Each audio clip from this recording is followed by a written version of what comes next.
The North Carolina Governor's Working Group on Veterans, Service Members, and their Families has deep roots in the Tar Heel State going back more than a decade. Today, it offers a home for the dozens of groups in the state focused on improving veterans' lives and provides a canopy of relief for hundreds of thousands of North Carolina vets. The GWG is a living, breathing apparatus of service, providing a space for veteran advocates to find new ways to better serve those who have served our country.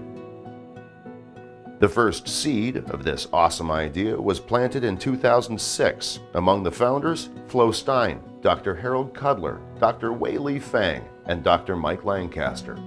Over the next few years, the roots of what we now know as the GWG began to take hold, and by the early 2010s that seed had grown into a sturdy sapling. Heavy-hitting state agencies such as the Department of Health and Human Services and the Department of Commerce had come on board. The Department of Veterans Affairs was fully engaged, and nonprofit groups from across the state were getting to know each other, meeting, and finding ways to work together to make veterans' lives better. In 2013, NC for Military Employment was created, NC for Me, an offshoot of the Department of Commerce. In 2014, the organization officially became a working group, before it had been a focus group, and a number of today's mainstay service providers got their start, among them Operation Home, a group committed to ending veteran homelessness, NC Strive, which helps address veterans' educational needs. Also, the first Women's Veterans Summit and Expo was held in 2014, and Veterans Experience Action Centers were established around the state. The following year, another group that's now indispensable was born out of the GWG, NC Serves, which today serves more than 13,000 veterans in 80 North Carolina counties. Also in 2015, the state doubled down on its commitment to vets, creating the Department of Military and Veterans Affairs, which promptly joined the GWG. A large part of the group's success can be traced to its unwavering commitment to key veteran issues, like curbing veteran suicide and ending veteran homelessness. Those critical missions were at the core of the seed planted in 2006 and remain central today. In 2012 and again in 2015, the group published statewide suicide reduction and prevention plans. These are a lot of good guys, but if they're sitting at home, Over the past 3 years, the GWG has become a showcase for veteran-oriented videos and digital media outreach. I am sober. Including an original series called Words to Live By.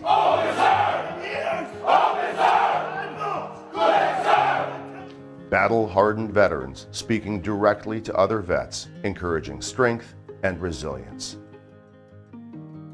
Today, the GWG meets once a month to highlight pressing veteran issues, explore new solutions to veteran problems and challenges, and build relationships that turn ideas into action. Representatives from dozens of groups across the state make the monthly trek to Raleigh for the 2-hour meeting. Many more watch online. Each meeting is streamed live, offers closed captioning, and allows for viewer engagement. New ideas like the Governor's Challenge are introduced and given space to grow. Ideas like helpncvets.org are showcased and offered up to the group.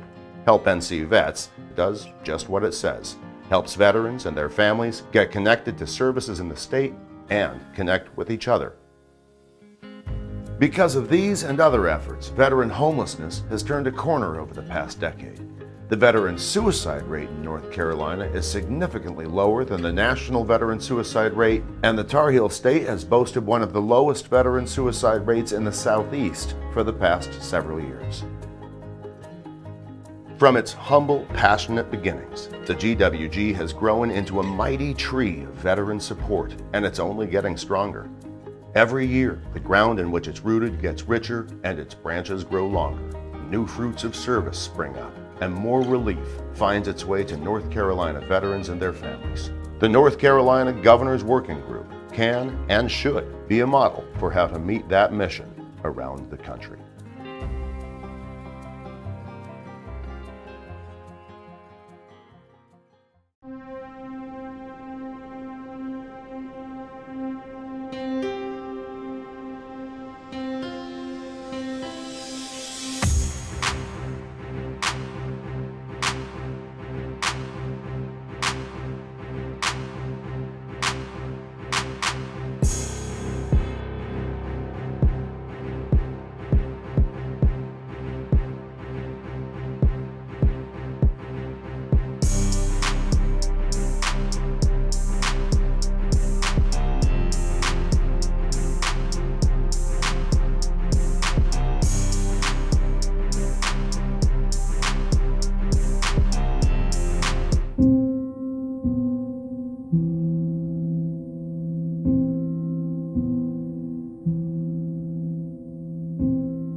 even know how much of this we're going to use, but let's find out. Okay. Yeah. I'm Mark Edmonds. I'm the Chief Operating Officer for the Division of Workforce Solutions within North Carolina Department of Commerce. Hi, I'm Martin Falls. I am the Deputy Secretary for the Department of Military and Veteran Affairs of North Carolina. My name is Mark Belos. I'm the Director of the Winston-Salem Department of Veterans Affairs Regional Office. Hi, I'm Deanne Seekins. I'm the Network Director for the Mid-Atlantic Network, DISN 6. I'm Dr. Michelle Laws, and I am over community engagement and empowerment for the North Carolina Division of Mental Health, Developmental Disabilities, and Substance Abuse Services. I'm a 28-year Army veteran. I come from an Army family. My wife, my brother, my father, my grandfather. I spent over 30 years in the Army. I went from a private to a colonel. My father served in the military. He served in the Army. I have a husband who's a veteran. I have a father who was a World War II veteran who used our healthcare system. And I have a son who's enlisting in the military next week. You're talking about my passion. That's what you're talking about, my passion. What do we do here? We advocate for veterans and for the military installations within North Carolina. I am responsible for veterans care in North Carolina and Virginia, provide service to about 500,000 unique veterans. One of our overall objectives and missions is to increase the usage of our benefits. We are getting out around the state to educate veterans on what entitlements they may be eligible for. Our division has invested millions of dollars to make sure that veterans have access to the appropriate mental health, developmental disabilities, and substance use disorder services that are needed. We want to make sure that no veteran is sleeping under a bridge. We want to make sure that not one more veteran dies by suicide in North Carolina. So our part of the Veteran Support Network, this collaborative, this network is the job piece. And so we match veteran job seekers with employers. That's what we do. Any veteran that comes into the office gets priority of service. So they go to the front of the line for any job seeker services. They go to the front of the line for any funded training. They go to the front of the line for any employment services and to get them jobs. We work hand in hand with Commerce, Department of Commerce, and Workforce Solutions in particular. We can't do it on our own in the Department of Veterans Affairs. We have to collaborate and work with other people. The Governor's Working Group is a great venue. You've got federal, state, local government, you've got civic organizations, you've got veteran service organizations, such as, the Veteran Foreign War, the American Legion. All those are partners. One thing that sets veterans aside, the whole veteran community, is we leave no man or woman behind. And I think everybody takes that seriously. And so when you look at groups like the Governor's Working Group, it allows us all to come together and really help veterans that are in need. What I've really appreciated about our Governor's Work Group is we've been able to walk hand in hand and focus on issues, suicide prevention, suicide awareness. That is something that no one healthcare system, no one community partner can solve alone. It's really exciting. Sometimes being with the organization I've been with for so long, you get used to doing things the same way.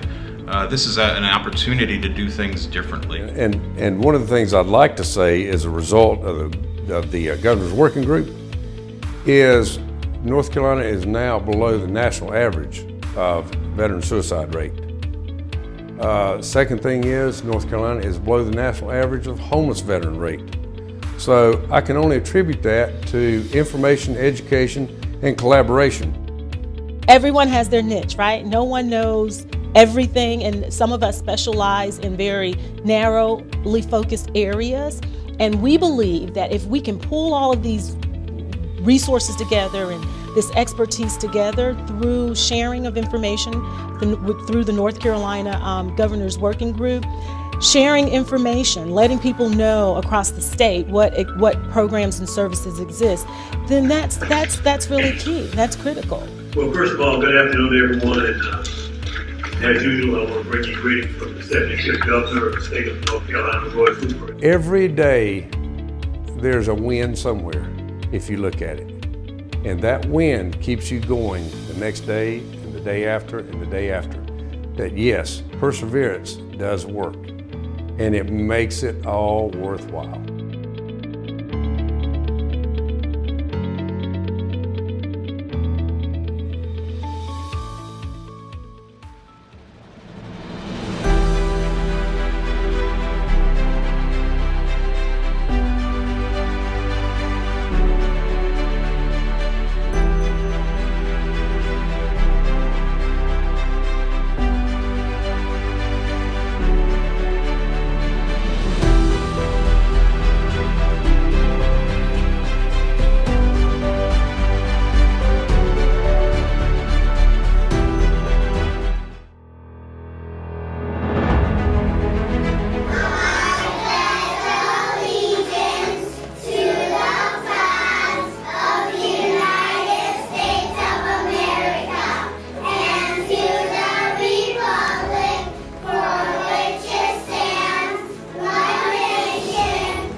We can start now. Okay. Afternoon, everybody. My name is Jeremy Hughes. I'm the Region 1 Manager with the North Carolina Department of Military and Veterans Affairs Office. I'd like to welcome everybody to the North Carolina Governor's Working Group meeting. And thank you for being a part of it. Today we have lots of presenters, and we also have some special guests here at the top. Here's contact or register information for the North Carolina Governor's Working Group. Like, you can register for emails and updates at ncgwg.org, or you can join us on the live stream at www.facebook.com/govinstitute or INST. If you do have any questions throughout on the Facebook Live, people, be sure to post them and they'll get them to me and we'll get them to the presenters. To watch captioning during this meeting, go to https://carolinaCaptioning.1capp.com/event/GWG. And the meeting agenda and minutes are posted here in the update. Our first speaker today is Secretary of the North Carolina Department of Military and Veteran Affairs, Walter Gaskin. Oops.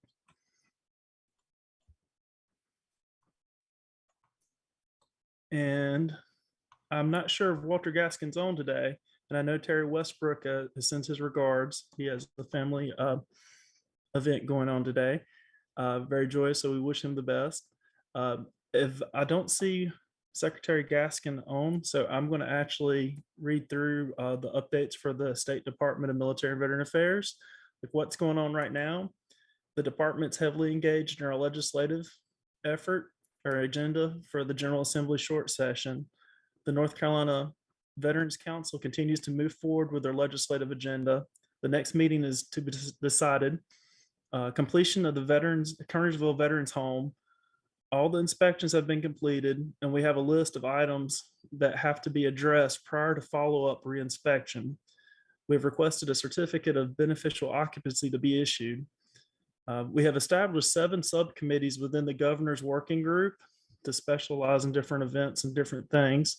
All the subcommittees chairpersons will be introducing themselves to this group later in this meeting and giving a short presentation about their subcommittee. And that's actually going to be pushed, I think, to next month for the subcommittees. If you are in one of the subcommittees and do want to speak when you're up today, go ahead and please speak. What's coming up next within the State Department? We have multiple construction projects on the State Veterans Home and State Veterans Cemeteries, and they're either in progress or getting ready to begin. The next Veterans Affairs Commission meeting is scheduled for July 22nd, or I'm sorry, July 2020. time to be published. The chairperson is determining whether this will be an in-person meeting or virtual. The grand opening of the Kernersville State Veterans Home, that's still to be published with the date and time. Both the Association of State Veterans Homes and the National Association of State Directors of Veterans Affairs are completing planning for their summer conferences, which will be attended by both by the Secretary Gaskin there. The new subcommittees will begin briefing the governor's working group in June related to the outcomes their subcommittee is coordinating. We intend for the June meeting of the governor's working group to be in person, which is everyone's excited for. Coordination is underway to support that. I believe they also are trying to coordinate it still to have a virtual aspect to it so that participation can be there. And I would say with those subcommittees, like please, if you can participate or find one of the subcommittees that you could be a part of, please do sign up or get a part of it. Moving on. Viewer takeaways, like our state veterans homes are continuing to execute an appropriate level of personal protection for residents and staff. The positivity rate in all counties where homes are located is still in the 3 to 4% range. We continue to encourage everyone to get vaccinated, stay vigilant, and execute the 3 W's, wait a distance, wash your hands, and wear a mask. There is a significant amount of legislative activity to complete in preparation for the short session that opens in the spring. The department has several specific items to approach the General Assembly with. Empowering the subcommittees of the governor's working group to not only identify issues, but coordinate solutions and results will not only transform the governor's working group, but also enhance and expand the range of services and opportunities available to veterans in North Carolina. So we're excited about, the work that the governor's working group is doing and in adding in subcommittees, and the more work that we can create and do that actually transforms services for veterans in North Carolina. It's an exciting time. And again, please participate in that. First up, otherwise, we have our first speaker of today. It is Steve Wilkins, the Deputy Director of Communication and Congressional Liaison for VISN 6. Good afternoon, Mr. Wilkins. Good afternoon. And on behalf of VISN 6 Network Director Paul Cruz, who unfortunately has conflict, welcome you to the VA portion, the VHA portion of the meeting today. As you're probably aware, there's a lot going on and a lot at stake for our nation's heroes. But first, I'd like to offer you an update on the movement in leadership in North Carolina. Next slide. Let's see. No, go back. Sorry. I got a little ahead of myself. At the VISN, we're filling in leadership gaps with full-time individuals. The Chief Medical Officer role has been occupied by Dr. James Goff, who began April 10th. The Deputy Network Director position has been filled by individuals in acting capacities for some time, and currently is occupied by Mr. George Drexel, who is full-time at the Asheville VA as Associate Director. We hope that position will be the full-time position will be announced very soon. Then in our medical facilities, we're looking forward to receiving Dr. Alicia Smith, who begins duties as Executive Director at the Durham VA Healthcare System May 23rd. She's coming from the Phoenix VA, where she was able to accomplish some really impressive achievements. We also look forward to announcing very soon the appointment of a full-time director at the Salisbury VA Healthcare System, currently managed by Ron Johnson, on loan from the Richmond VA. And we're currently in recruitment mode for a replacement for Dan Deeker, who recently departed the Fayetteville VA for the Memphis VA as director there. Dr. Jeffrey Morgan, Fayetteville's Chief of Staff, is filling in at the time at the helm as acting director until we find someone. Next slide, please. Okay, so COVID-19 updates. The incidence rate is climbing again, and as a result, we're still encouraging veterans to get a second booster shot if possible, Pfizer or Moderna, and you can get a COVID-19 booster at VA if you're over 50 and there's at least 4 months between your first booster and this second one. Also, VA has established presumptive service connection of several rare cancers due to toxic exposures. VA just established presumptive service connection for 9 rare respiratory cancers to the list of presumed service-connected disabilities due to military environmental exposures to fine particulate matter. A focused review of scientific and medical evidence showed biological plausibility between airborne hazards and carcinogens of the respiratory tract, and the unique circumstances of these rare cancers warrant a presumption of service connection. VA Secretary Dennis McDonough said, "We're taking a new approach to presumptives that takes all available science into account with one goal in mind, getting today's veterans and the vets of decades ahead the benefits they deserve as fast as possible." VA will begin processing VA will begin processing disability compensation claims for veterans who served any amount of time in the Southwest Asia Theater of Operations beginning August 2nd, 1990 to the present, or Afghanistan, Uzbekistan, Syria, or Djibouti beginning September 19th, 2001 to the present. Any veteran who has or had one of the listed cancers at any time during or after separation from military service may be eligible for disability compensation benefits. VA will contact impacted veterans and survivors to inform them about their eligibility and will provide information on how to apply.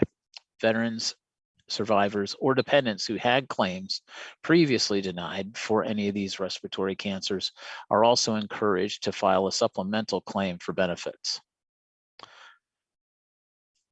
Next, April is Whole Health Month, and Whole Health is an approach to healthcare that empowers and equips you to take charge of your health and well-being. Live your life to the fullest, and April's Whole Health Month highlights the importance of putting the person in the center of their healthcare. It's about what matters to you. It starts with you. It is fueled by the power of knowing yourself and what will really work for you in your life. Research has shown tangible and significant benefits to paying attention to the environment you place yourself in, personal development, mind and body attention, spiritual focus, nutrition, relaxation, and activities to recharge, and keeping up connections with friends and family, as well as alternative and complementary medical therapies that have proven improved personal resilience and advanced health outcomes. We encourage everyone to take stock and accept responsibility for staying healthy. Next, I think we're a slide ahead there. The Holocaust Remembrance Day is today, April 28th. And in his Buchenwald speech on the occasion of his visit back to the place he spent years of his childhood, the Buchenwald concentration camp, Professor Elie Wiesel said, "Will the world ever learn? I think that's why Buchenwald is so important, and important but as differently as Auschwitz. And it's because here, the large big camp was a kind of international community. People came there from all horizons, political, economic, cultural. The first globalization essay experiment were made in Buchenwald, and all that was meant to diminish humanity of human beings. Memory must bring people together rather than set them apart. A sense of solidarity that all those who need us, what else can we do to invoke that memory so that people everywhere who say the 21st century is a century of new beginnings, filled with promise and infinite hope, and at times profound gratitude to all those who believe in our task, which is to improve the human condition." Those words seem most applicable to the global condition right now. Please take a moment today to honor those who lost their lives to the genocide of that time and to help save others who may yet fall prey to it. VA is currently undergoing a national blood drive with the Red Cross under the theme Roll Up Your Sleeves. Due to a reduced supply and increased demand, VA has been holding blood drives across the country, and we ask that you seriously consider rolling up your sleeve to help out. Whether you attend one of our drives or you have time to stop into a Red Cross center, they need your blood. Recently, rules changed so that individuals who lived in Europe some time ago may have been prevented from donating then, but are now also eligible to donate blood. So check in and do what you can. We're also participating in an inclusivity campaign that concentrates on our staff. This month's inclusivity campaign is to model inclusive behaviors throughout VHA, because everyone has the right to be respected and appreciated as valued members of the team. We're encouraging employees to concentrate on creating specific inclusive habits in the hopes that we all see the value of each person's ability to contribute to society's fabric, especially if they've served. Next slide. Here are some important links for veterans to get information on current issues of interest, including the toxic exposure information, air report recommendations, vaccine information, and mental health resources. This will be saved with the rest of the presentation today on the working group website, so that if you know someone or would like to go back for reference, it's going to be available. Thank you.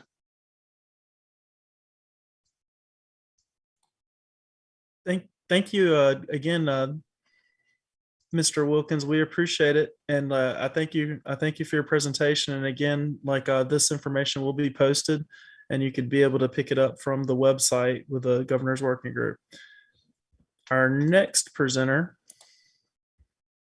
is Renee Rader, the Interim Deputy Director and Chief Operating Officer for the Division of Mental Health, Developmental Disabilities, and Substance Abuse Services.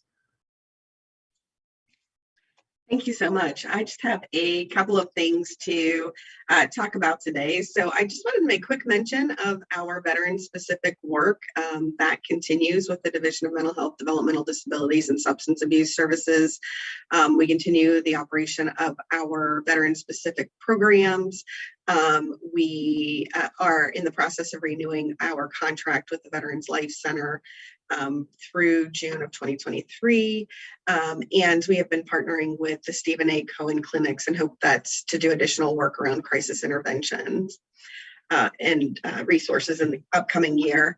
A couple other relevant updates that I just wanted to make you all aware of is that we have published a number of requests for applications, or RFAs, for community mental health and substance use disorder services over the past couple of months, and we have a number of others that are getting ready to go out in the next few weeks.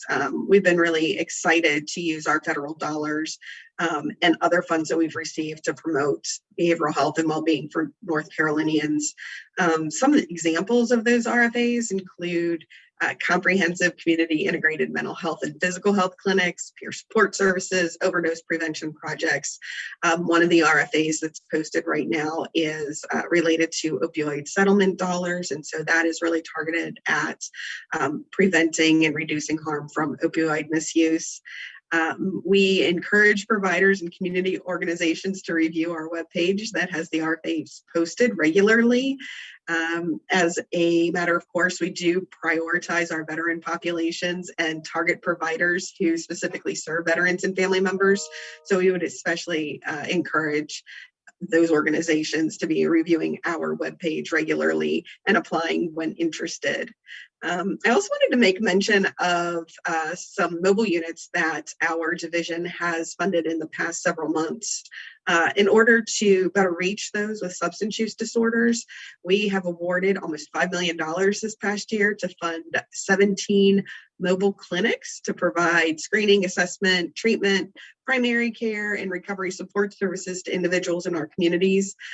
Sometimes these units are RVs, sometimes they're large vans, but they meet people where they are. So it's especially relevant for people in rural communities where it's impossible to get treatment, or where it's incredibly hard to get treatment. We don't want people to have to decide between going to work and getting treatment. If we bring the treatment to them where they are, we're going to be more likely to reach them. We also find that it's a great way to combat stigma in the community. So people start to become familiar with these units in their communities. The mobile units attend community events and they hand out pens and they hand out other things. And folks get really familiar with that, so they are less resistant to seeking care, and also their family and friends really understand what the purpose of those mobile units are. We suspect that this is going to increase access to substance abuse services to hundreds, if not thousands, of people across North Carolina. We've seen several of the units open in the eastern part of the state so far. I think 5 of them have opened, and in the next couple of months, the remaining ones will be up and operational as well. So very excited to talk about that. Next slide, please. So I wanted to make quick mention of the 988 implementation on July 16th, 2022. So for those of you who aren't aware, 988 will become the National Suicide Prevention Lifeline. It is replacing the current number that all of you may be familiar with. And it will do that nationwide. Now, North Carolina has operated their National Suicide Prevention Lifeline out of an organization called Real Inc. in Greenville, North Carolina, and they will continue to operate that lifeline here in North Carolina after July 16th. But the purpose of having a 3-digit number is to make it easier and more accessible to people. So it's a lot easier to remember a number like 988 or 911 if you're in a crisis than it is to try to remember 1-800-273-TALK. And the other thing is that I wanted to just announce that we did receive a $3.3 million federal award in the past week or so to help us build our workforce around the 988 implementation. We know that people are going to start calling more regularly now that there's a number that is more accessible to them. And so we are using those funds to ramp up our workforce development in those areas. People can call 988 at any time of day or night, 24/7, 365 days a year, and be connected with a trained licensed professional who can support them in crisis and also help connect them to valuable resources in the community. I wanted to mention our PATH program, that we are expanding that this year. PATH is our programs for assistance in transition from homelessness. We have several PATH programs out there that specifically target veteran populations. We have traditionally targeted people who are living outside, who have mental illness, people who live in camps or under underpasses, but we are expanding our model to also include people who are maybe living in temporary shelters or maybe at imminent risk of becoming homeless, so that we can support them in their needs before they end up on the street or living in their car. Also wanted to mention real quickly, tailored plan implementation. If you're familiar with our behavioral health system here in North Carolina, you know that most of the behavioral health services are managed through our local management entity, managed care organizations. Those are getting ready to transition from that model to a different type of managed care model, which we call tailored plans. And that has been on track, and that has been in the works for many years now, but it is on track for implementation on December 1st, 2022. So that's coming very soon. Wanted to mention that Medicaid coverage has expanded to postpartum women to 12 months through the American Rescue Plan Act. So that's 12 months postpartum. That's a very exciting service. Women who have Medicaid previously, they would lose their Medicaid soon after they gave birth. This expansion will help new moms and people who have recently given birth get the medical and behavioral health care that they need for that 12 months. And then finally, I wanted to mention that May is Mental Health Awareness Month, and I know we're still in April, but I wanted to let you know our division will be hosting a series of events that we're very excited about. I don't have the details on that yet. We will have that posted on our website and distributed through our distribution lists in the next couple of days. And I hope that you all will join us for some of those. So that's all I had today. Thank you. Thank you so much, Ms. Rader. We appreciate all your information. I know that veterans and people across all rural Western North Carolina, the rural parts across the state do enjoy the mobile units. They do get out into the public, and thank you for that. And I hope you have a good day. Let's see. Let's move on. Next slide. The next speaker and presenter is the state director for Veterans Employment Services with NC Works. It's Mr. Victor Glover. Good morning, good afternoon, everyone. Like to just share a little bit of information about our NC Works and what's going on across the state in our communities. Next slide, please. Well, what's happening now? Some of the milestones that we're meeting so far in 2022, 15,624 new jobs have been announced compared to 5,244 at the same time last year. And in all of 2021, we had 24,224 jobs that were announced. So we're on track to far exceed that, hopefully double or triple that by the end of this year. Next slide, please. What's happening now? NC Job Ready. It is Governor Cooper's workforce development initiative to ensure North Carolinians are ready for the jobs of today and the jobs of tomorrow. The framework is built around 3 key principles: skills and education attainment, employer leadership, and local innovations, things that are going on in our various communities across the state, getting our local folks involved as well, and partnering with our state partners as well. Thank you. Next slide, please. What else is happening now? We received some new information from the Bureau of Labor and Statistics last week, and they just released the 2021 employment numbers and information for veterans. And I pulled out some of the highlights that may be of interest. For 2021, the unemployment rate for all veterans was 4.4%, which was lower than the rate for non-veterans, which was 5.3% in 2021. The unemployment rate for both male and female veterans decreased in 2021.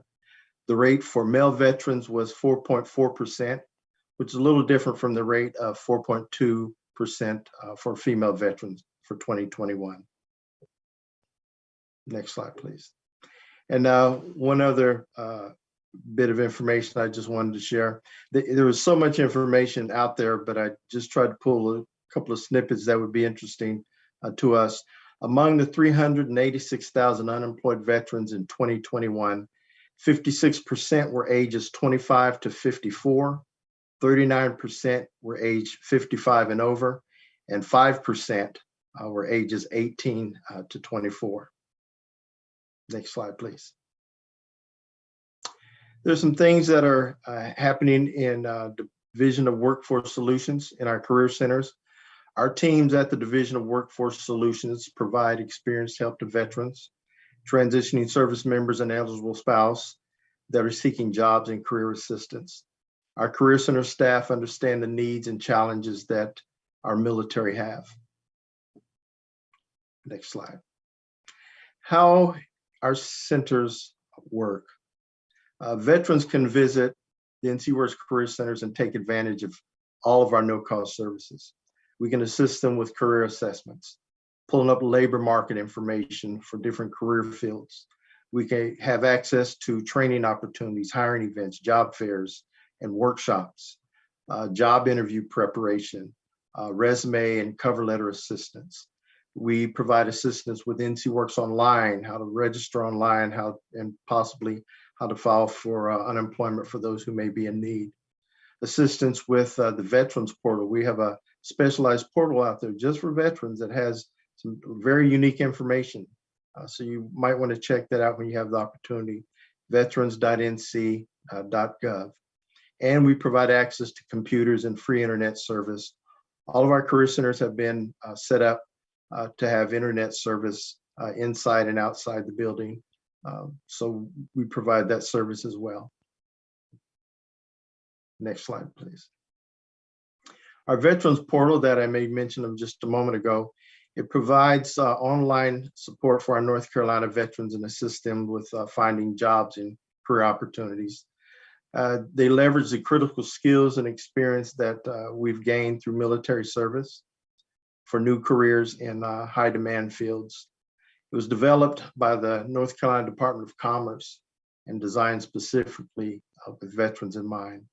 The Veterans Portal features tabs that provide quick access to employment services, hiring events, job fairs, education and training options, and helpful tips and other resources as well.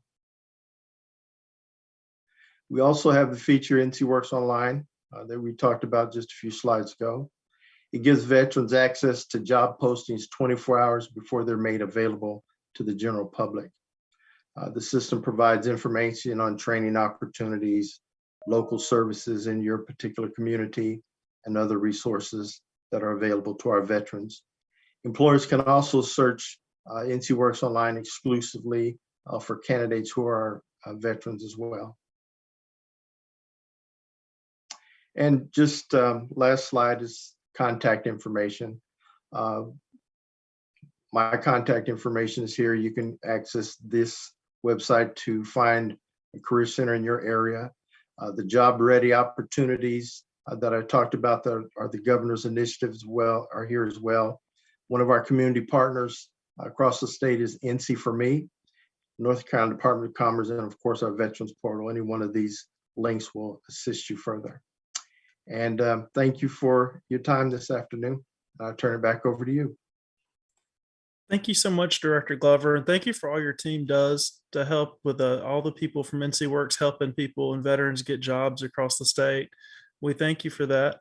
Our next presenter is the Senior Executive Director of the Winston-Salem Regional Office with the United States Department of Veteran Affairs, Veteran Benefits Administration, Mark Belos. Thanks, Jeremy. Good afternoon, everybody. It's great to be here again, as it is every month, and give you all an update as to what's going on with the Veterans Benefits Administration and the regional office. And I have a few short things to talk about. I want to talk a little bit about some of our claims processing and services that we've provided to veterans in the state of North Carolina. So far this year, halfway through the fiscal year, which started October 1st, we've serviced 122, almost 123,000 veterans in the state of North Carolina with regards to disability compensation claims or other types of disability claims or ancillary benefits. That's a large amount, a huge amount of claims that we've processed in helping to get decisions out to veterans.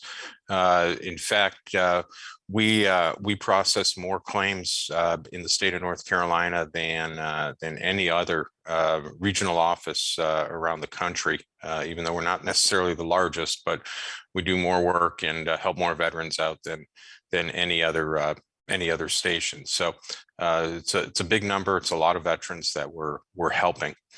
We'll talk a little bit about our Veteran Readiness and Employment Program. This is a small program. As you can see, we have 6,000 total participants in it, North Carolina veterans who get assistance from us with regards to training and other services. Work closely with Victor Glover's folks and getting a veteran employed. That's the ultimate goal of the program. As you can see, the positive outcomes number, 405 so far this year, 405 veterans. We completed their training, completed other types of services, and we were able to put in a sustainably gainful employed job. And that's pretty exciting. We're headed toward another record year and helping veterans to get what they need to get employed. We have another 368 veterans that are now, we've accomplished what we call job ready decisions. In other words, they are ready to move forward, and hopefully we'll be able to place them in some sort of an employment status very, very soon. And then the other important thing is we have almost 3,700, a little more than half the veterans in the program are in some sort of training program that VA pays for. It could be an educational institution that they are attending, or it could be some sort of other training that they're undergoing, potentially a trade that they're learning. So we're helping out veterans in that area. So very, very important program. If you are 10% or more with a severe employment handicap, or 20% or more service connected, you can apply for this program. VA also has the GI Bill, education benefits, which pays directly for you to go to school. But this program is really above and beyond that, provides job testing, skill sets that are really tied into getting the veteran back into employment. So a really great program there. And I know Victor shared some of the unemployment numbers, and that's really impressive and great for our veterans. I also want to talk a little bit about the monthly amount of compensation benefits that are paid monthly to veterans in the state of North Carolina. Over $500 million in compensation and pension benefits are paid to veterans in the state of North Carolina. This is a huge amount of money that is able to go tax-free into the veterans' pockets that they can use to live with, live on, and it's really great for the economy also. And a little bit over $12 million in benefits for survivors that are being paid out. So a whole lot of money going to veterans in the state of North Carolina. I know Steve Wilkins gave an update on the new presumptives due to burn pits, and so I'm not going to go into a lot of details on this, but you can see the 9 disabilities that have been found related to potential exposure there, and that's something that I highly encourage veterans who have residuals of any type of burn pits, especially if have any of these respiratory cancers, to apply for benefits if you have not already. This is really outstanding. It's a great opportunity for us to be able to provide a benefit to veterans who have been asking for this for a long time. And I want to thank Secretary McDonough for supporting this at the department, and working with us and in getting these 9 presumptives listed. So next slide, please. And the last thing I have is VBA is doing a virtual faith-based awareness month outreach symposium on May 12th, a couple weeks, from 1 to 2:30. You can see the link there. One of the areas that VA is trying to reach out to is non-traditional type of organizations, and faith-based organizations are an important part of that. Many veterans are attached to this. Many faith-based leaders out there talk to veterans, and it's important that we educate folks as to what our benefits are. So this is going to be another one of our great virtual events that we've held, and we encourage you to join us Thursday, May 12th, and the link is here, and I know it'll be posted on the Governor's Working Group website. Next slide. So just wrapping it up, you got the new presumptives cancers for the burn pit exposures, the virtual outreach event, and just noting here that again, we continue to be open to the public, and we encourage you to go on our website and make an appointment if you want to come and see us. No waiting, and we are here to serve everybody. So that's all I have, Jeremy. Thank you so much, Director Belos, and thank you for everything that your team at the Winston-Salem Regional Office does to help vets and their families. It's appreciated, and we really do look to y'all a lot and get a lot of help from your staff and team. So thank you. Our next presenter is Sergeant First Class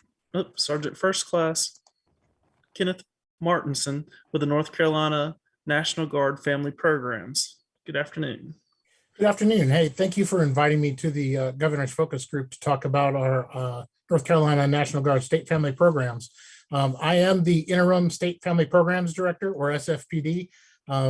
We certainly like our acronyms in the Army, and you'll see a couple of them as we move along. Go ahead and go to the next slide, please. So what do we do? Our mission is dedicated to establish and facilitate ongoing communication, involvement, support, and recognition between North Carolina National Guard families and the National Guard in a partnership that promotes the best of both. And the way somebody put it once was, the recruiters go out and they recruit the soldier, but the way we keep those soldiers in the Guard is we help their family members. And that's really what we're here for. You can go ahead and go to the next slide. So how do we do that? How do we accomplish that? In two ways. We have soldier and family readiness specialists. These are our full-time, they've just become Title V personnel, and they are geographically located all across the state. They used to be FACS and FERSAs and other titles, but they've again changed the title to this new soldier and family readiness specialist. The other way we do this is with a group called the Family Readiness Group, which is a group of mostly soldiers or civilian employees, family members, but they are volunteers that serve at the behest of each unit commander, and they help put on family days and things for the unit, and they are tied to a specific unit. So if you go to the next slide, you can see that we are located all across the state. We have offices everywhere from Wilmington all the way out to East Flat Rock. And all of our people are helping in specific areas. And each of our SFRS, they are assigned certain units in their location to help out. So they're tied to specific units in our North Carolina National Guard so that they're reaching to the same people all the time. Go ahead and go to the next slide. So what are our program elements? We want to enhance the readiness and quality of life for service members and their families by providing information referral, support services, specialized training, and youth events that promote resilience and well-being. All right, so how do we do that? We maintain communication during wellness checks. By doing wellness checks during deployment, we stay up to date on all the current information on entitlements and benefits and other resources, not only in the area, but across the state and nationally. We find the resources and benefits within our regions and state to assist those soldiers and family members. We provide annual briefings to the soldiers and family members. And then how are we supporting the involvement? We go to their things such as family days or SFRG meetings. We go to wellness classes. We also go to the Soldiers Readiness SRPs, where soldiers are getting ready to deploy so we can make contact with those family members. We try to get the child and youth of the soldiers involved in our child and youth program, which we'll talk about here in a little bit. Go ahead and go to the next slide. This slide just shows some of our resources, and I want to just highlight kind of the left-hand side of this, as these are our internal resources for the North Carolina National Guard. Our integrated behavioral health system, which is our crisis line for National Guard members and their families. We also have survivor outreach services, which provide services to those family members of deceased service members. Our education service office provides not only help to the soldier that might be seeking to take classes, but also to they provide help to the universities and to all of the educational institutions if they have problems with all of the military finance that comes in. We have personal financial counselors. We have 3 that are located throughout the state, 1 in Charlotte, 1 in Winston, and 1 in Wilmington. We have our employment services, which helps not only service soldiers, but family members and extended family as well. and they help both the unemployed and underemployed to keep our soldiers ready and resilient. We have a legal assistance program that helps with taxes and other documents that soldiers need. We have a transition assistance advisor. Actually, we have 3 now that are located in the state. We have 2 that are located in Charlotte and 1 located in Raleigh. And they are kind of the go-to people for, hey, I have a question and I don't know, I need something and I don't know how to get it. Our transition assistance advisors are great at tracking those type of things down.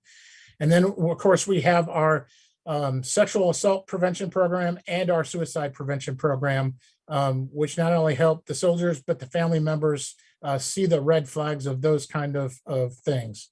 Our external partners, this is just a snippet. We have a lot of partners that we work with, both here in North Carolina and outside of North Carolina. And you can see some of those listed there. We have a great working relationship with almost all of them and can reach out at a moment's notice when we really need some additional assistance. So if you go to the next picture or next slide, which has pictures, these are just some pictures from some of our family events, family days, Christmas, things like that. And just kind of showing some of what we do with the family members. Go ahead and go to the next slide. So this is the other part of our program, the Child and Youth Program. Their core elements are really teen council, getting youth involved and the teens in youth symposiums and leadership forums. They develop and day camps and other residential programs. They help out with the deployment cycle support for the Yellow Ribbon during our Yellow Ribbon events, where they provide activities and engagement with those children and of the Guard members that are either going on deployment or coming back from deployment. They also have a teen resiliency program. All right. And those on the bottom are just some other services that we help provide and are available to that child and youth program. Go ahead and go to the next slide.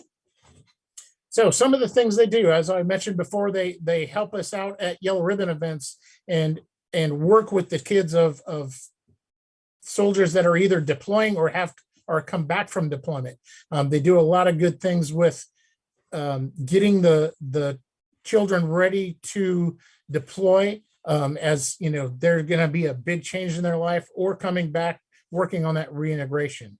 New parent support through the Army Fee Assistance, new parent packets, the Sectional Family Member Program, which I'll touch on here in a minute.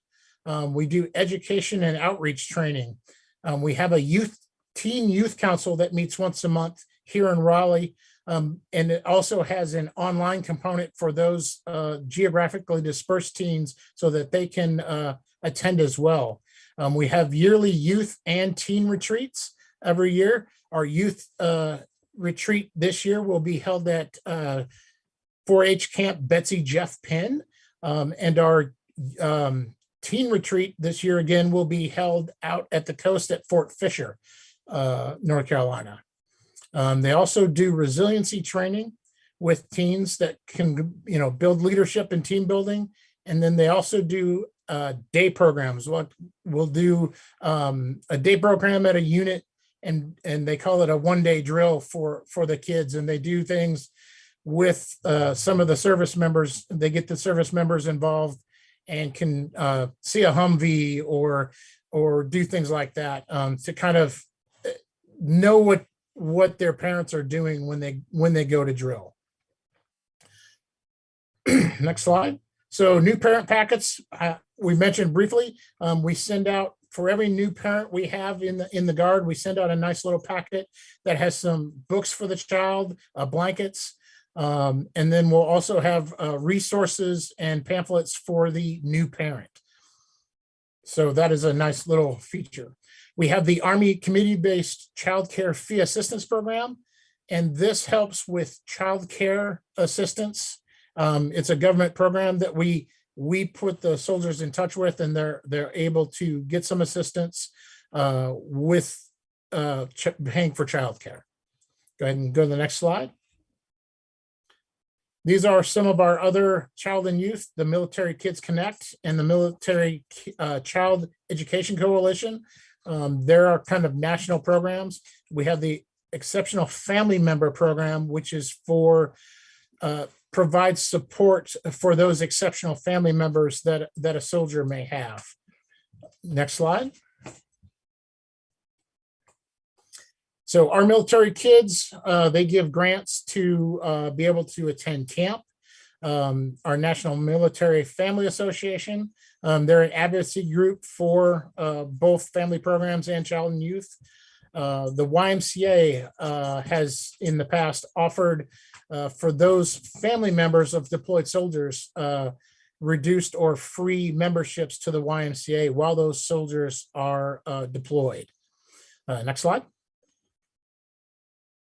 The Boys and Girls Club, we work with them on occasion and they support our program as well. And then tutor.com is an online tutor subject. They have subject matter experts and teachers so that, you know, if my teen son is having problems with math, I can go online and I can get a math tutor that will help them walk through the problem. So, and that is free to all our family members. And that is a nationwide program as well. Go ahead and go to the next slide. And this is just an idea, so you can get an idea of kind of what we do. This is kind of our schedule from February. You'll see a monthly teen council meeting and a monthly trail cleanup, which is how the teen council gets their volunteer hours. Because as part of the teen council, they're required to do a set amount of volunteer hours per year to be in the teen council. In February, they went to the planetarium and did an educational event there. They went to the Science Museum in March. And of course, April was our month of the military child ball.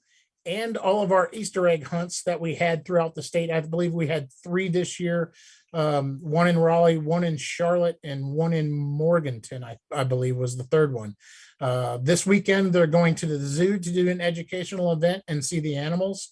Next month, they're going to visit the NASCAR Hall of Fame. And then we have more trail cleanups. And then, of course, June and July, our teen retreat and our youth camp.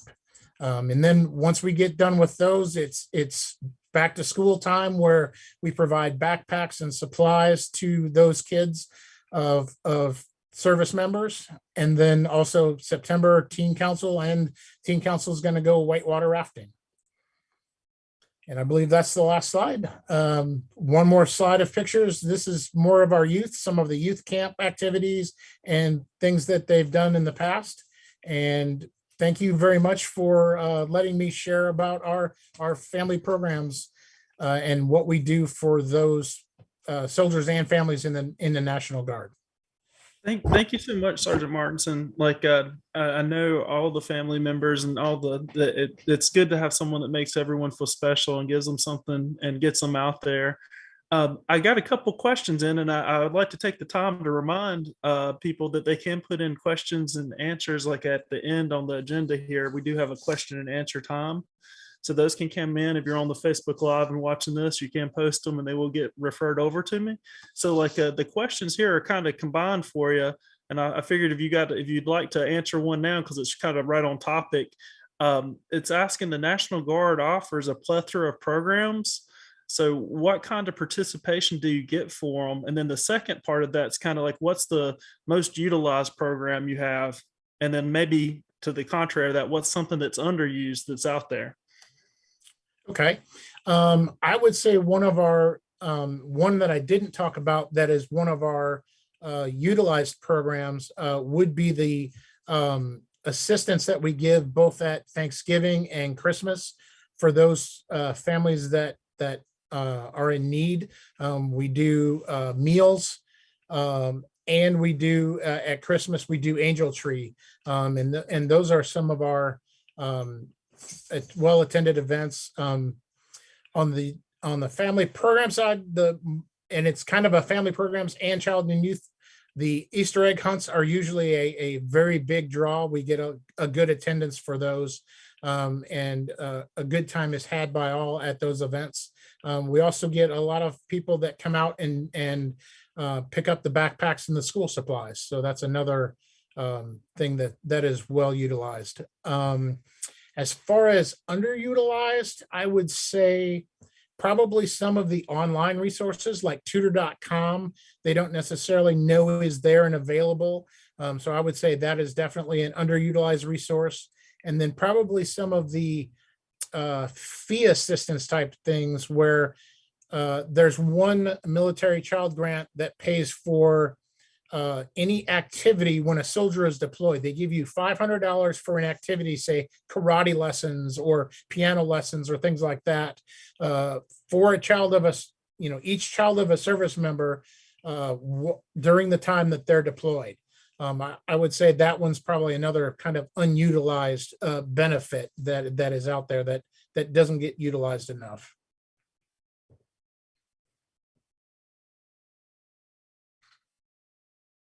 Thank you for those responses. Would you say like the way if somebody's interested in getting into one of those programs, would it be reaching out to one of the people that's listed, there, like reach out to the person in your one of our area? regional people. Yes. Yep. With the SFRs. Yes, I mean, the SFRSs. Yeah, sorry. Because it's the Army, we love our acronyms. So the two on there with the stars, Carla and Amanda are child and youth specialists, along with Christy. She's one of our child and youth leader on the right. But all the others are our family programs people that are spread throughout the state. Okay. Well, thank you so very much. And hopefully we'll get some more questions for you here in a little bit. Great. And thank you for a good presentation and all that you do. Let's see, get through back here. Okay, our next presenters are Megan C.K. Gerner and Carolyn Griffin with the Caregiver Support Program, and they're both with the Durham VA's Caregiver Support Program. And I apologize if I get titles or such wrong, please just feel free to correct me here. You're good, thank you. Yes, so we are, Caroline and I both are at the Durham VA, but we're going to talk about the Caregiver Support Program broadly. And we have the contact information for the National Caregiver Support Program website, where you'll get more information, as well as the National Caregiver Support line. If you call the Caregiver Support line, regardless of what VA you're connected to, they'll be able to get you connected directly with staff at those facilities. So we can go ahead to the next slide. This will be kind of a high-level overview about caregiver support within the VA system, just to make sure that folks are aware of the service, that the service is available, and kind of have a little bit of an idea of what we can do. To get more in detailed information, I would definitely recommend going to the website or calling that caregiver support line. So broadly, there are a lot of different services the VA offers to support veterans and caregivers. Those are those items on the left, things like respite care, homemaker home health aid, coach program for caregivers caring for veterans with dementia, many things. And then there's the caregiver support program is one piece of that within the VA. So under caregiver support, we have two programs. We have the program of general caregiver support services. So this is kind of this larger circle you see here. Throughout that program, we offer different things like training and education, building better caregivers. We have diagnosis-specific programs for caregivers. We offer peer support mentoring, REACH, resources for enhancing all caregivers' health, and different self-care courses. Those services are open to everyone in caregiver support, not just those enrolled in PGCSS. Then kind of our smaller cohort is our program of comprehensive assistance for family caregivers, PCAFC. So this is the program that folks often hear about. There are additional benefits associated with this program, including a monthly stipend for the caregiver, access to CHAMP VA healthcare if they have no other health insurance, mental health counseling, caregiver training, increased respite services above and beyond what is provided through VA, traditionally beneficiary travel for caregivers, and then ongoing monitoring and support. We can go ahead into the next slide. So I figured we'd start out with PCAFC, just quick overview of the eligibility for that program. The program does require a application, a formal application, and does have a number of eligibility criteria. At the top, we are currently in phase 1 of our expansion created by the Mission Act. So that means that right now we are open to veterans that have a serious injury, including serious illness, that occurred or was aggravated in the line of duty on or after September 11th, 2001, or on or before May 7th, 1975. And for this program, the definition of a serious injury is a single or combined service connection disability rating of 70% or more. Effective October 1st this year, it will open to all service eras. So those folks in the middle will then be eligible to apply for the program. The other primary criteria is that the veteran requires personal care services in the home for a minimum of 6 continuous months. So that can be for an inability to perform activities of daily living. So those are things like dressing, bathing, feeding, toileting, things like that. And it is for each time that activity is performed that they require assistance. The other criteria, so it can be either or. The other criteria is a daily need for supervision, protection, or instruction. Some other things is that they are receiving primary care through the VA. That does include care in the community through the VA. And so these are the primary criteria for the veteran. We can go to the next slide and talk quickly about the requirements for the family caregiver. So the caregiver must be at least 18 years of age, and they must either be a family member or someone that is willing to live full-time with the veteran if designated as a family caregiver. So if it's, a friend that is providing care services, but they are living full-time with the veteran, then that person could still be eligible. If it's the son or daughter or some other family member and they don't live with the veteran, that would be okay. We can go to the next slide. So how to apply for PCAFC. So the way you can apply, if you go to that caregiver, the National Caregiver website, www.caregiver.va.gov. They've recently redesigned the webpage, but there's a section on the left-hand side of the screen currently that will say Program of Comprehensive Assistance for Family Caregivers. And if you click that menu, it will pull up and provide information about the program, including fact sheets and different education materials, but then there will be a section about applying. So you can either apply online. It's a very simple form. It's called the 1010CG form. You'll fill out the veteran and the caregiver's information and submit that, and it comes directly to the medical center you indicated right away. You also have the option to print the application and mail it to the address on the form, or you can bring it in person to the VA medical center that you're connected to. So those are 3 different ways to get that application into us. What is helpful to know is if the person is accepted into the program, they do go back for payment back to the date that application was received by the medical center. So that's a good reason to maybe consider applying online, because that's the quickest way sometimes to get it to the medical center. You go to the next slide. This is just to kind of illustrate the application process. There are many steps as part of the process. Various different assessments that will be done by different disciplines and different staff within our facility.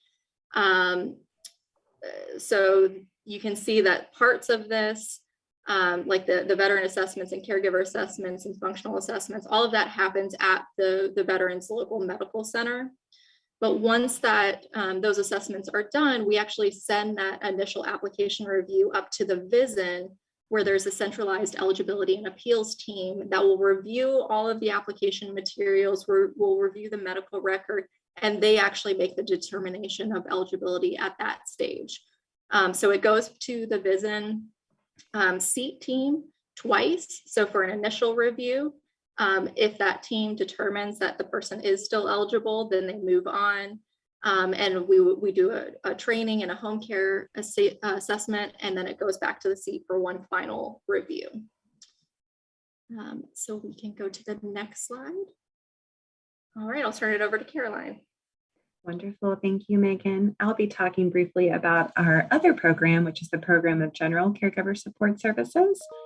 Briefly wanted to touch on the eligibility requirements for this program. Just to reiterate, this is the program that does not provide the caregiver stipend and is also available to our stipend recipients in PCAFC. The eligibility requirements for PGCSS are only that the veteran require assistance with one or more ADL or require need for supervision or protection. And again, the caregiver is unpaid and provides some in-person assistance. There is no formal application required, and all that is needed is to contact your local caregiver support program staff to enroll. Next slide. Just wanted to briefly touch on our support and services which are available to all of our caregivers. The VA is committed to providing services to all caregivers. These services include, but may not be limited to, resource and referral, assistance in navigating VA services, including those available as part of the veteran's health care and benefits, education, training, and support. As Megan previously mentioned, Building Better Caregivers is a 6-week online course that's available to our caregivers, providing specific caregiver training in the online format. Our caregiver support line, which is a national hotline all caregivers can call that are serving veterans. We hold monthly education calls. We also offer individual coaching and telephone support groups through Resources for Enhancing All Caregivers' Health, or REACH VA. We often offer self-care courses. We have a national peer support mentoring program, offer an online support group, and also encourage our caregivers to frequently check the VA Caregiver Support Program website for more specific information or resources that they may need. Also counseling, which is provided in connection with the treatment of a veteran's disability to further the objectives of the veteran's medical treatment plan. Thank you. Thank you so much, Ms. Griffin and Ms. Gerner. I appreciate like everything that and all the information. And I know I talked to Ms. Gerner the other day about how it's all in flux and it's all changing. So like this is like such an area to watch this space for something new to be coming out, and that they're coming out with more and more stuff. Again, like there is a question and answer part, and I do have a couple like questions like that are already here for you. So like if you'd like to, I'm not sure if either of you could speak to some of this stuff, but like it's one, I'll give you the easy one first. Like how long can caregivers access assistance and resources from the VA? So for the PCAFC program, the program that has the stipend associated with it, we do assessments at least annually for that. So as long as the veteran and caregiver continue to meet the eligibility requirements each year, they remain in the program and can continue to receive all those benefits. For the PGCSS program, you know, we don't have any sort of timeline or deadline on that. There's not the eligibility requirements that are as part of the other program, so they can remain in the program as long as they would like. Thank you for that. Ms. Griffin, do you have anything to add or any okay. Like the next question, this one's like it's probably going to take both of you on this one. So it says, according to slide 7, it says that caregivers are unpaid. What happens if the veteran needs full-time care? Are there any funding sources or funding streams to support caregivers? So outside of the PCAFC program, which obviously provides funding to provide a stipend for the caregiver, there is the Homemaker Home Health Aid program that provides through a community agency, can provide personal care service assistance in the home. Outside of that, we also can help folks get connected with some community partners that may have additional funding. Caroline may be able to speak to that a little bit better. Yeah, absolutely. I think that we also would encourage a veteran and caregiver to talk to the VA primary care provider to see if they would endorse an application for aid and attendance, which is a veteran benefit, to help support them financially in the home. And in terms of community resources, that is fairly individual, but we often refer to the area agencies on aging, which can be county and location specific in terms of their financial resources that they have for their area.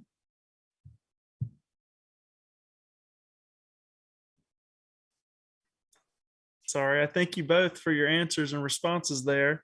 If I could get to the mute button there before I start speaking, that would be good. Like, I think, like, you know, again, I've gotten the message here that I haven't got any social media questions for y'all yet. So hopefully if people are watching this live, that they can put in some questions and have some good questions for you by the end. I know I got a couple, but I'm going to save them for the end and just and let them get out there. Do y'all have anything else that y'all would like to add, or any other thoughts with the, I know that y'all do so much, and y'all have some of the best things, like when you come to all the different events and supportive things, and you know, it could be also little things for, like, you know, just the keychain lights and stuff like that. It's always wild when you come across caregiver support, and I know that y'all are at every location in the hospitals. Like, can you speak to that real quick, and then I'll move on, that like y'all are where y'all can be found, if you will. Yeah, Caroline, I that might be a good place. And I mean, this is specific to Durham, but every VA is doing this as well. But we can speak to Durham and the recent resource fair that we had, and the upcoming summit. Absolutely. We actually just held our third annual Caregiver and Family Resource Fair. And this was the first year that we held it in Durham. We actually partnered with the American Legion Post 7 and held that in Durham. Gave away some Girl Scout cookies. And like you said, we have really wonderful goodie bag items and caregiver support. So we had some coffee mugs we gave away, and also just some really wonderful community resources. We feel really strongly in caregiver support that we heavily partner with community organizations to help support our caregivers. There's a ton of resources out there that we want to connect them to. We also held one in the Greenville VA Healthcare Center, as well as virtually via WebEx, and that was on the Durham VA Facebook page. And then upcoming, this is for VA clinicians, providers, and also our military and community partners that work with veterans, military, and caregivers and family members. We'll be holding a caregiver summit virtually again, June 7th, 8th, and 9th. We have Brandon Johnson, who is a public health expert coming from SAMHSA up in Rockville, Maryland. He'll be joining us live. He's a suicide prevention expert. Our theme this year is suicide prevention, care for the caregiver and veteran. We have a VA chaplain who will be giving a talk on moral injury, and our suicide prevention coordinators at the Durham VA will also be giving a talk, as well as some community panelists, a retired naval captain, the executive director of the Joel Fund, and hopefully more to come.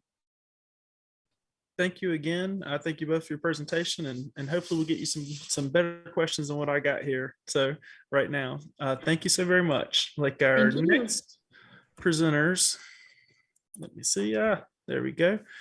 So up next with the Military Child Education Coalition, we have Doctors Becky Porter and Sue Lopez. Thank you. Thank you, Jeremy. Let's see. I think we need to move on in the slide deck forward. Yes. So I'm Becky Porter. I am the president and CEO of the Military Child Education Coalition, also known as MSEC, and I'm joined today by Sue Lopez, who is one of our instructional system designers. What I wanted to tell you about to start off is that, first of all, thank you for the opportunity to tell everyone today about what we do. MSEC started about 24 years ago when a military parent, the commanding general at an installation, and an assistant superintendent all got together and we're talking about some of the education related challenges that military connected students face. And they said, we need to come together and make a coalition to do something about this. And so 24 years ago, we started outside of Fort Hood, Texas. And over the last 2 decades, we've grown to serving not just Army families, but all branches of service, Reserve, Guard, and even veterans kids.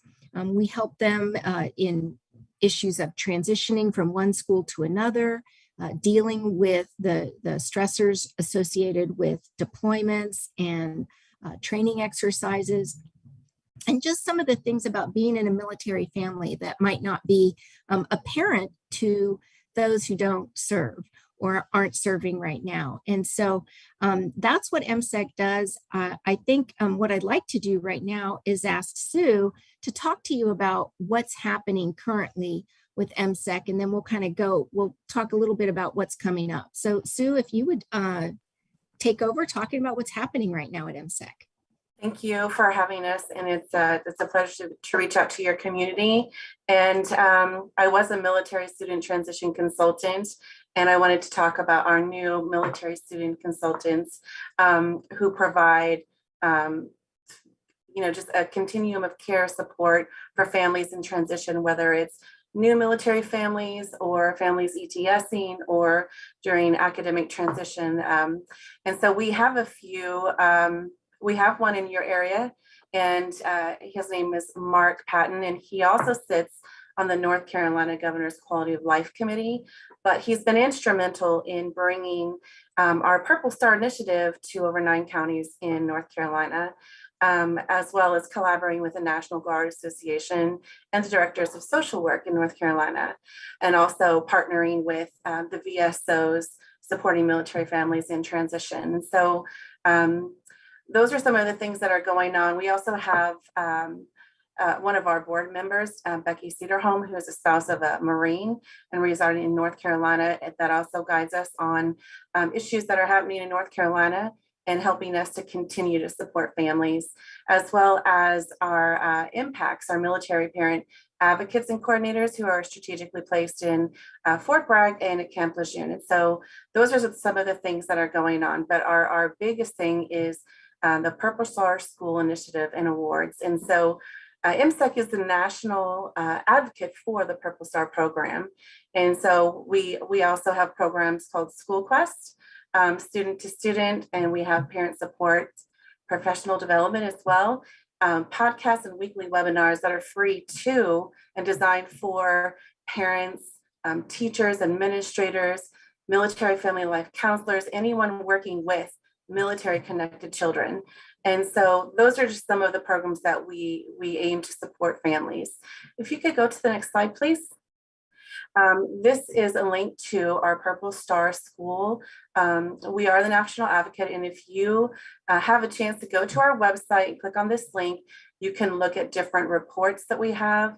We've worked with the Centers for Public Research and Leadership with Columbia University, and we've produced a report that will help you better understand how the Purple Star can impact your community, your schools, and your state. And also, we also provide professional development for school districts who are seeking a Purple Star Award as well. And so you can go to that website, you can click on state by state information as well.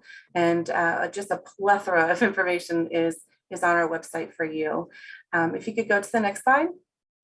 We want to make it a little bit easy for you to share. So you can click on this QR code for School Quest. And I am a licensed school counselor as well. And this is one of the biggest tools for me to support my own children or to support the students that I work with. I share this with all of my peers as school counselors because each person could go and set up their own account, parents, students. We want to give students autonomy as well. To create their own transition plan, to do their own research, and then house it in their own profile. But what's wonderful about our School Quest is that it helps with transition of all types, from kindergarten to exit college planning. There's information about state by state enrollment laws and policies regarding state-by-state graduation, as well as just so many resources, scholarship opportunities by state. We also do college prep and advising, 6-year academic plans that you can build inside of your own account with each one of your children. And so if you haven't created a SchoolQuest account and you know somebody who's getting ready to transition, please log on and use this tool. It is one of the best things that our organization has put together, because we are military related as well. I'm an active duty spouse of 24 years. And this is a tool I wish I would have had for myself many times now that my kids are in college. It would have been so beneficial. And so we hope that you take the time to create your account and use that, because it's just so packed with information specific to your state. And so if you could go to the next slide. These are our military student consultants, Mark Patton and Terry Whitten, and they're here to assist you. If you go to our website, msc@militarychild.org, you can email them directly, or you can call them directly and speak with them about your education questions or concerns, any education related transition specific to you. If you have a specific question, we want to help you and also put you in contact with the people in your community, with your school liaisons or your VSOs, anyone that can help you in your community. And so we want to build those bridges and relationships by connecting people so that military families during times of high stress transition can find the resources in a timely manner to use them. And so our military student consultants are here to help you with that process. And if you could go to the next slide. And I think that is just a repeat somehow, maybe the next one. Okay, Dr. Porter, I'm going to turn it back over to you. Thank you, Sue. So what is coming up with MSEC? Every year we have a national event. We postponed it a little bit during COVID and then had a virtual event. But this year we're back in person. It is, you may have heard of it in the past, called the National Training Seminar. We've rebranded it to be, we think, more indicative of what we actually do at this meeting. And it's called the MSEC Global Summit.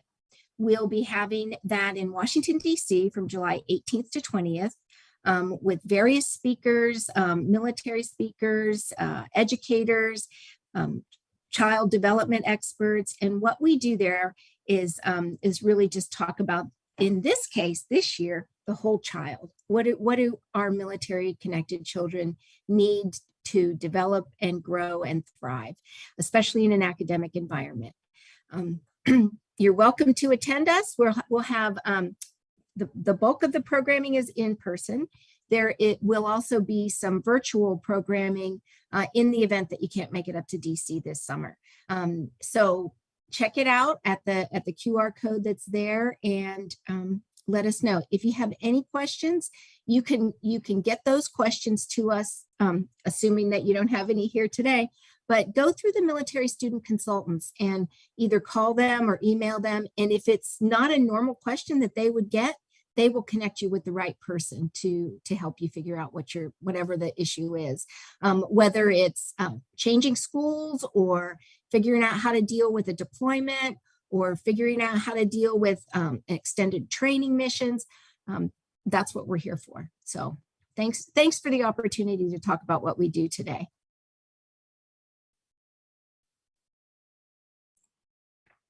Well, thank you both for presenting, and thank you for the organization with Military Child Education Coalition and what y'all have been doing.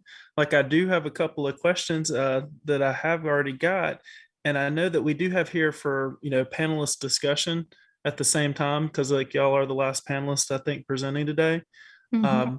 And I don't know if no one's messaged me that anyone's come on during this or anything like that for new information. So if y'all are okay with it, I would go right into kind of the questions that they have here for y'all, which was it was asking about, if you could talk to how a school could become a Purple Heart, Purple Star school, apologizes for that.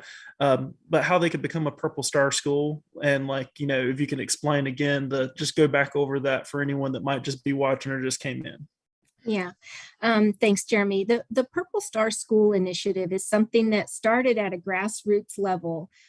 Actually, a superintendent of schools near Wright Pat Air Force Base in Ohio wanted to be able to communicate in kind of a shorthand way to military parents that his schools were military friendly and that they had some kind of a cultural competence around working with military families. And so it started in Ohio, and it's now been adopted by about 30 states. There's legislation pending in other states. And you know what? I think North Carolina is one of them. Sue, if you can really quick figure that out while I'm talking. But each state has their own criteria. Generally speaking, though, the criteria are things like having a space on your school website that is specifically for military connected families. Another criterion is having a professional development program for your teachers and your school counselors, administrators, that includes learning about what military families need. Another criterion is oftentimes having a liaison or somebody designated on the campus who has some additional training in how to work with military families and what resources are important to them. Let's see, one of my favorites is a peer-to-peer program where students welcome other new students to the school. And MSEC has a program like that called Student to Student, or S2S.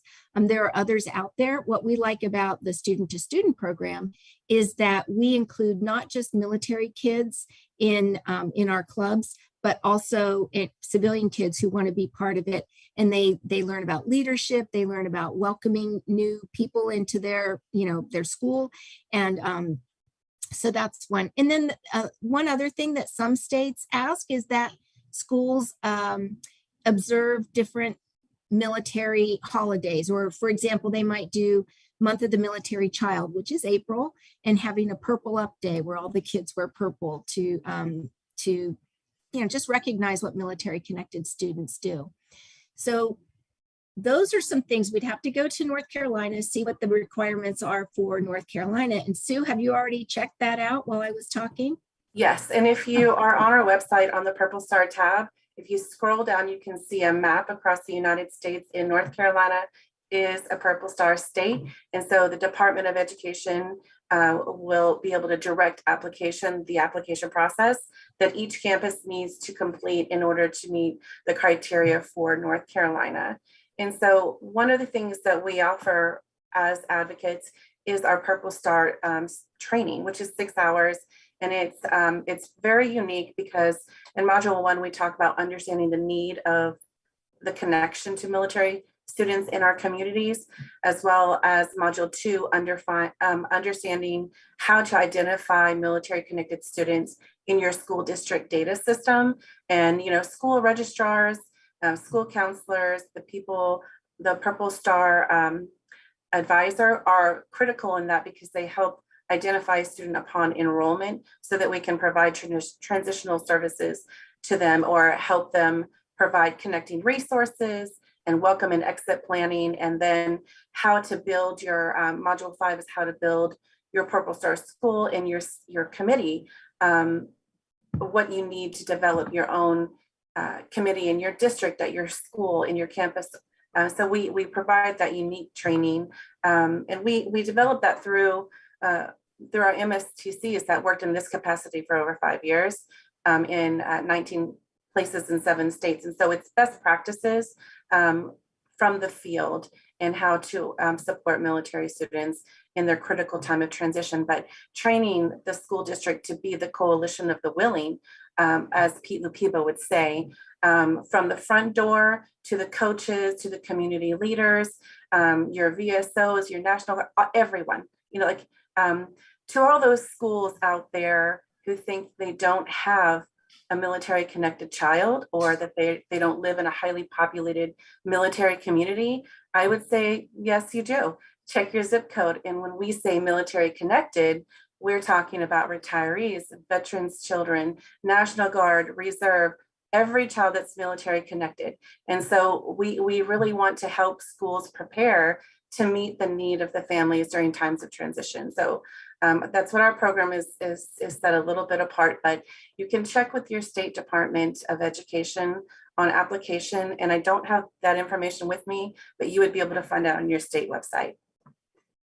Thank you. Would they also be able to reach out just through the militarychild.org website and then get in contact with y'all to get in contact with the proper state? That's a great suggestion, Jeremy. Yeah. Like and so that's right here on the slide, like that's on the deck right now. If anyone sees down there where it's militarychild.org, and so you can go that route too. Like the other thing I would say is or ask here from the questions that I think is a really good one that was posed was, if a military family has a child with special needs, in what ways can MSC help? So I'll start, Sue, and then if you have more to add, please do. So the military student consultants, they have a lot of information about resources that are available. They know about state requirements. They may be able to help with if you have an IEP that your student needs to get adjusted or whatever. They may be able to help with that.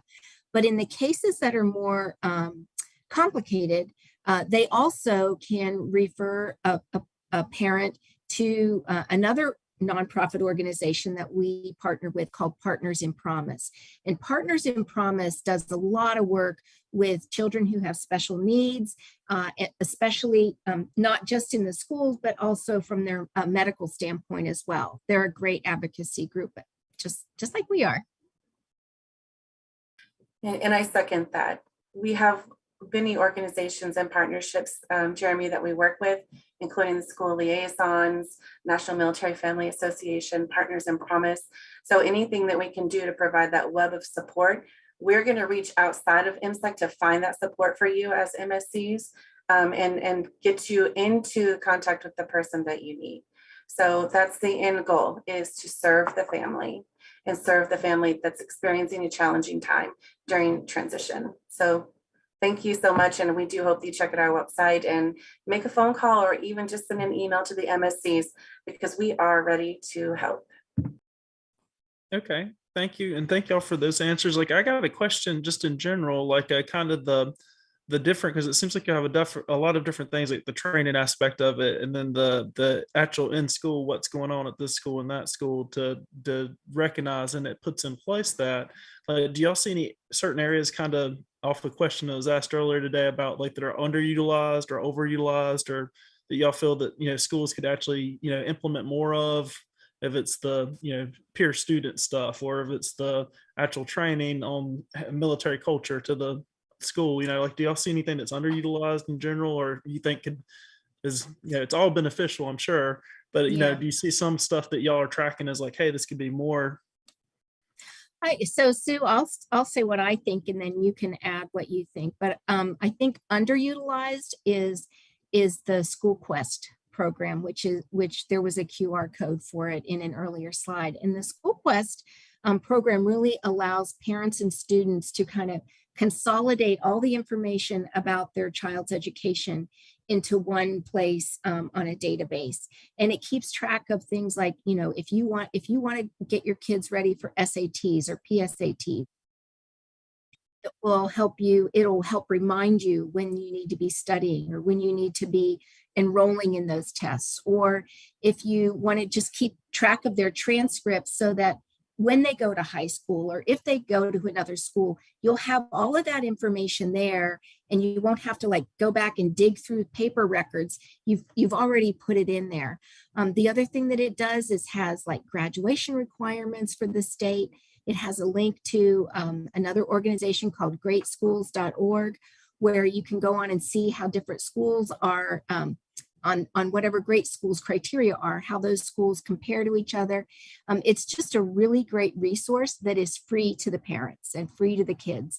And so we want people to use it so that we can justify keeping it around, because it really is helpful for those people who have used it. So Sue, did you have a different thing that you thought was underutilized? I would say School Quest as well. And The other side of that is student autonomy and student empowerment. And oftentimes military students who are moving don't feel like they have a say in their life.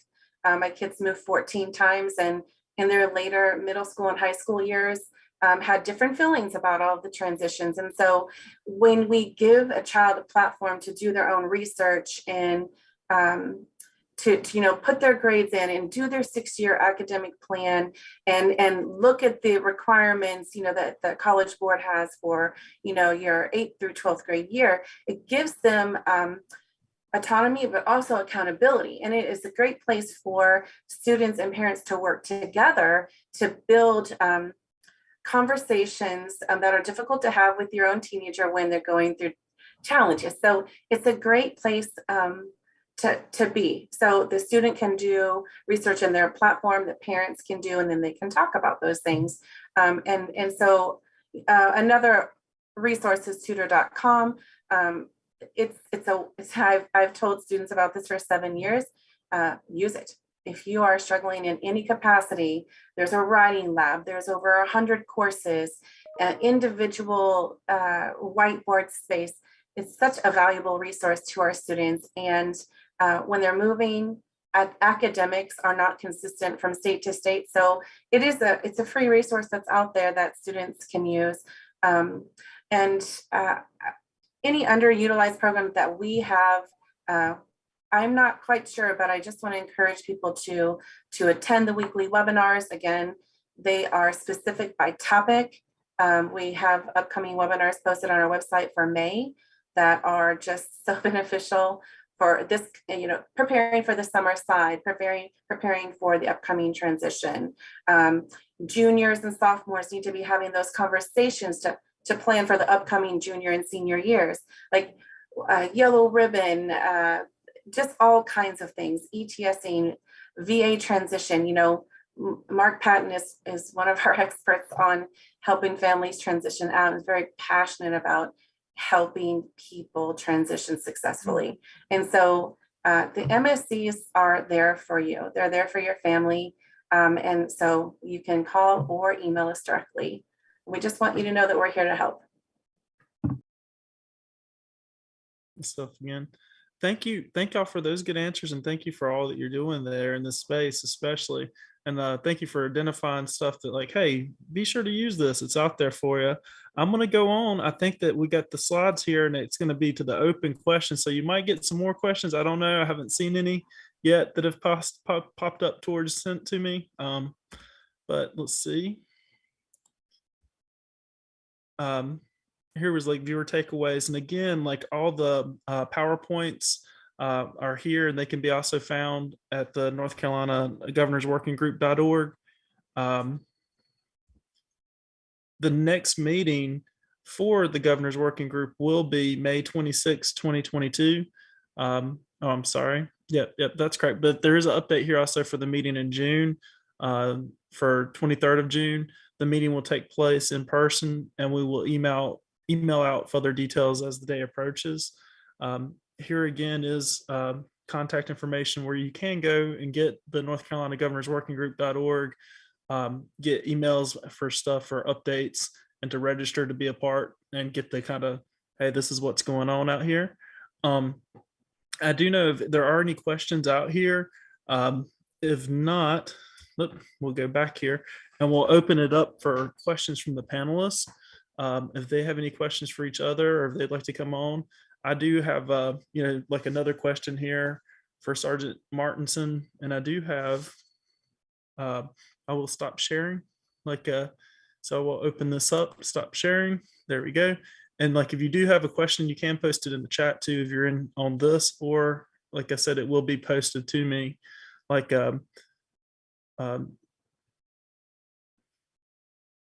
you. Okay. So Sergeant Martinsen, are you still able to hop in here? Yes, I am.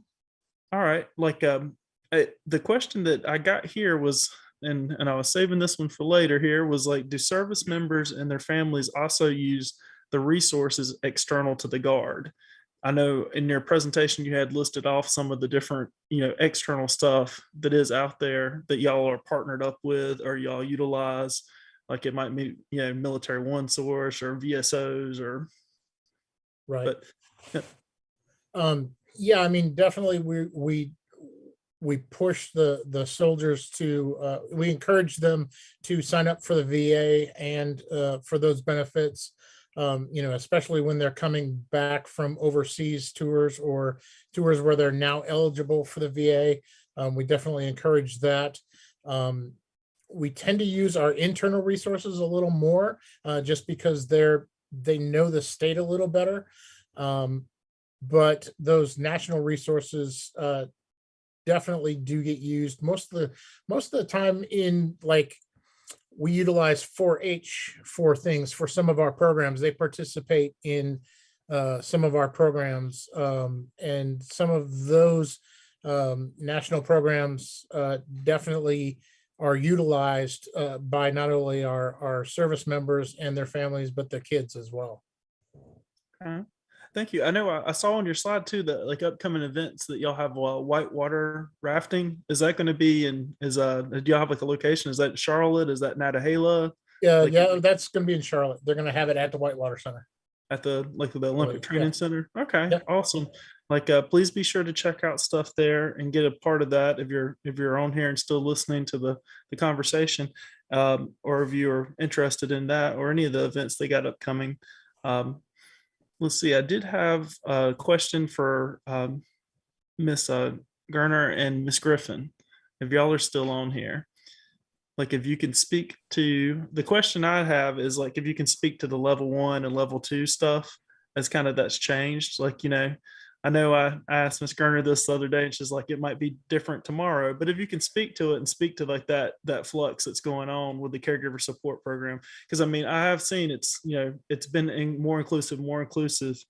And now it's, out in the field, people in my offices see, we get questioned like, hey, what is this? I just got a letter. It says I'm a level 2 or I'm a level 1. So if you can speak to that difference or. Yeah, so yes, there are some things that are being examined at the national level.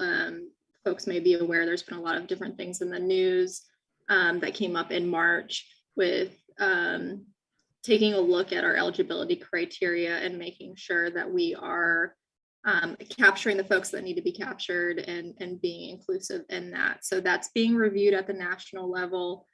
We're all eager to hear how that goes, but kind of in a holding pattern at the moment. And that certainly impacts our legacy veterans and caregivers that were enrolled in the program prior to expansion. In terms of the level 1 versus level 2, it's getting into inability to self-sustain in the community. So kind of looking at the difference, would this veteran be able to remain in the community setting if that caregiver was not there to support them? So that's really one of the big distinguishing points between the two designations.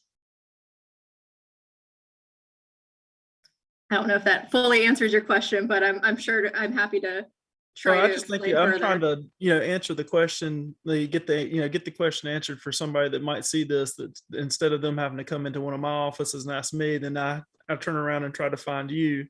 Or I try to find your counterpart up here, Miss Patty, and it's if I can put stuff out and information out like that, maybe it helps somebody now. And because that's the kind of question I've been getting asked is what does this mean? I'm a level what now? I'm a level 2, and does this affect what I'm doing or what I'm getting? And I mean, I know there's some eligibility stuff, and I know it's still in luck, changing as the days go by, but. Like I do know that the big thing too is just that it's opened up pretty much to everyone. That was like a big change, and this kind of happened during COVID. It was before COVID, certain group was eligible, and I know you talked to that. I do. Do y'all have anything else you want to talk about? Go ahead. Prior to October 1st, 2020, it was limited to just our post 9/11 veterans and caregivers. But October 1st, 2020 opened it to kind of our Vietnam era and prior. So the May 7th, 1975 and before service dates. But then October of this year, so October 1st, 2022, it will open to all service eras. Okay. And I think it's just a good thing. Like, it helps so many more people. Can I ask you like one last question? I know that I will say that I've had a couple more things here with the Purple Star School had put a couple more links and we'll get this in here. About Purple Star Schools. So it's with the North Carolina, but I will say that like, can you speak to insurance for caregivers? That's something that they can, if is it out there now? Is it something that needs to be, like people need to go out and support getting that for them? Because I see where, people that used to be under the old system, I know, like the person's like giving up work, like they can't work because they're staying home and taking care of a veteran that needs their help. And it's like they're out of work now, they don't have insurance through that. And is insurance there for them now? It is, yeah. So for those that get enrolled in the PCAFC program, if a caregiver does not have insurance by other means, and that does include through Medicare, so if they have no other means for health insurance, then they are eligible for CHAMP VA. So we can help get them enrolled in that. And that's one of the questions that's actually on the application form, the 1010CG. It asks whether the caregiver does have insurance. It will get asked several times throughout the application process to make sure we're capturing that. And then if something changes in their situation after they've already been enrolled in the program, maybe they had insurance, but for some reason have now lost it, they can reach back out to their caregiver support team, and they'll help them get enrolled in the CHAMP VA. Okay. Thank you so very much. And thank y'all again for all you do. I know the Military Child Education Coalition had sent also a purple link, or I'm sorry, the link, it hasn't been posted and it will be in the final presentation or in the North Carolina Governor's Working Group. If people need that. They also put in here, for the May parent webinars for parents, please be sure to check that out at https semicolon / or colon www.militarychild.org / webinars. And again, that's one of these things that's out there for you, so you can check that out. Please do. I know that everyone, thank you. I thank all the presenters. I think all the presentations that were put on, and I think it's really beneficial. The state of North Carolina thanks you, and all of us do, for vets and their family members that are out there as always. We'd like to thank you. And I thank you all for keeping it on time. As someone that's got asked to guest moderate, it does look like we got this done right on schedule. So I do appreciate that as well. And as always, like if you need help, please reach out to one of us or reach out to the closest service office you can get into. We thank you all for everything you do. And that's all we have at this time.